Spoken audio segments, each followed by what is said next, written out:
ایک سوال یہ بھی پیدا ہوتا ہے کہ جب آپ حرم شریف میں داخل ہوتے ہیں تو یہ طواف اللہ پاک کیوں کرواتے ہیں؟ عجیب سا سوال ہے نا بھائی. آپ اللہ کے مہمان بن کے گئے ہیں، آپ کی تو خاطرداری بٹھال کے کرانی چاہیے تھی، دستر لگنا چاہیے تھا.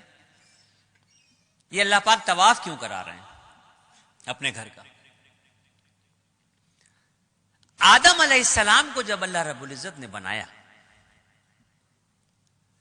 فرشتوں کو جب یہ حکم دیا کہ آدم کو سجدہ کرو، اللہ رب العزت نے آدم علیہ السلام کا اور فرشتوں کا ذہنی اعتبار سے مقابلہ کروایا، اور اس ذہنی اعتبار کے مقابلے میں آدم علیہ السلام کی جیت ہوئی، اور فرشتوں نے 7ویں آسمان پہ بیت المعمور کے نام سے اللہ کا ایک گھر ہے اس کا طواف کیا.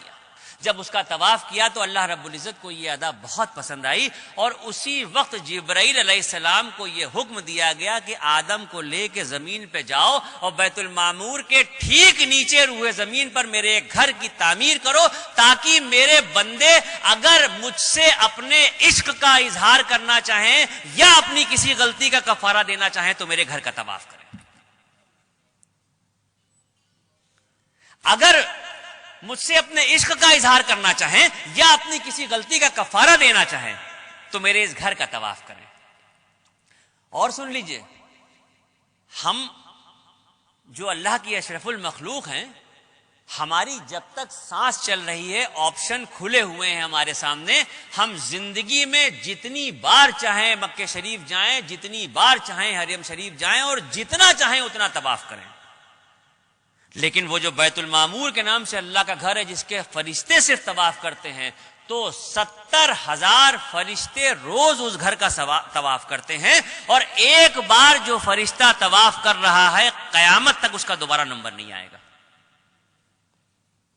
اتنے فرشتے ہیں، اس درجہ طواف ہو رہا ہے کہ ایک بار جو طواف ہو رہا ہے وہ دوبارہ نہیں آئے گا. اب یہ جو زمین پہ خانہ کعبہ کی تعمیر ہوئی، تو اب تو ترقی ہو چکی ہے دنیا میں، ہر چیز آسان ہو گئی ہے.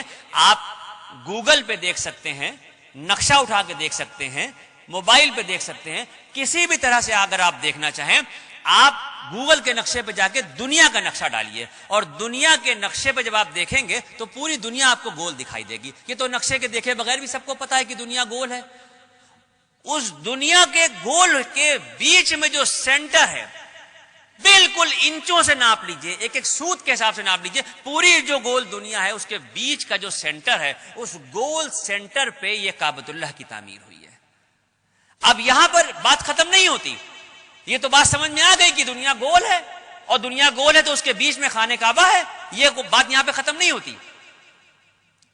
اگر سائنس یہ کہتی ہے، میں نہیں کہہ رہا ہوں، اگر سائنس یہ کہتی ہے کہ دنیا گول ہے اور گھوم رہی ہے، تو پھر میرا ایمان یہ کہتا ہے کہ مذہب و ملت کی پرواہ کیے بغیر اس دنیا کا ہر شخص کعبۃ اللہ کا طواف کر رہا ہے.